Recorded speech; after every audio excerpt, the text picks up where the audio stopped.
আমরা সাপোর্ট করছি এবং নিশ্চিতভাবে বলতে পারি বাংলায় অরাজকতা সরকার চলছে, এটা ধ্বংস করুন। शून्यकाल भी है।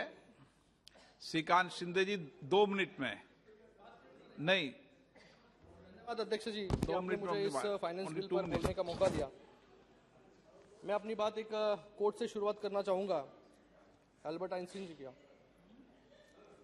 कि the hardest thing in the world to understand is the income tax. मुझे लगता है कि इस कोट से, इस आइंस्टाइन की कोट से सभी आपने को एसोसिएट कर पा रहे होंगे कि इनकम टैक्स में मध्यम वर्ग को कुछ भी एग्जाम्पशन या स्लैब बेनिफिट नहीं दिया गया है, जो एक चिंता का विषय है। और क्योंकि कोरोना महामारी में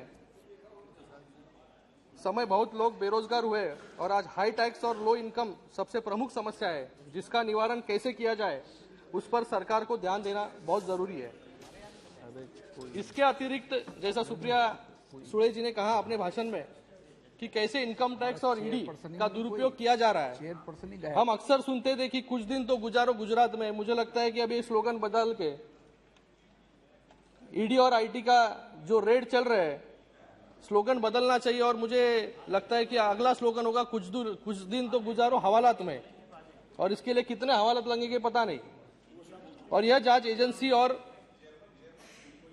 एजेंसियों को पावर देने का काम भी इस विधेयक के माध्यम से किया जा रहा है।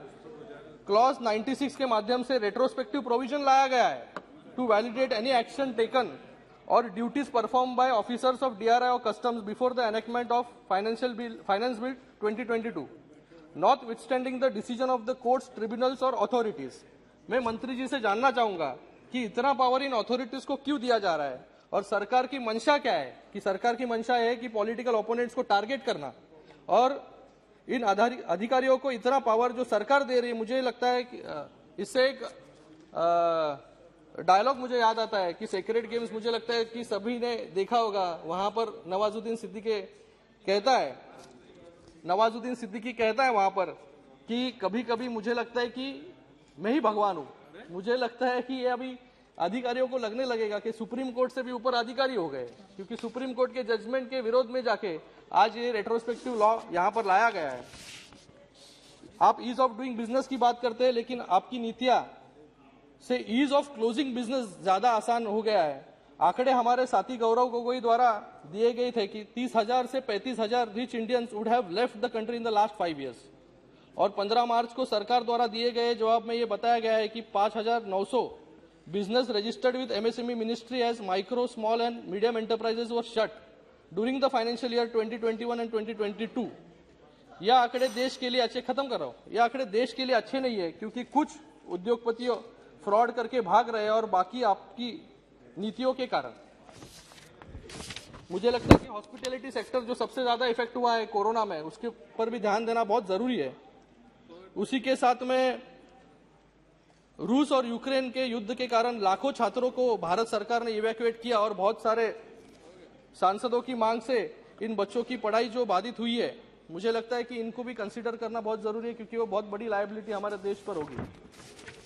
प्राइस राइज, मुझे लगता है कि प्राइस राइज खत्म कर रहा हूं, लास्ट पॉइंट है प्राइस राइज। मुझे लगता है कि ये पेट्रोल डीजल जो है वो इलेक्शन से डायरेक्ट संबंधित है। जब भी इलेक्शन होता है तो प्राइस कम हो जाती है, इलेक्शन के बाद प्राइस डबल हो जाती है। मुझे लगता है अभी भी कुछ दिन पहले पेट्रोल और डीजल के रेट जो बढ़ गए, तो मुझे लगता है कि सरकार रोज और आपका टारगेट था कि 2022 तक जिस अमृत महोत्सव के रूप में हम मनाया जा रहा है, हम बहुत वर्षों से सुन रहे हैं कि किसानों की आय दुगनी होगी, सबको घर मिलेगा, लेकिन 2022 वित्त वर्ष खत्म होने के सिर्फ 1 हफ्ता बचा है। मैं सरकार से जानना चाहूंगा कि कितने काम हुए हैं और कितने लक्ष्य प्राप्त हुए हैं। तो मुझे लगता है कि इसको सरकार 2 मिनट है, 4 मिनट देख लेना और 2 मिनट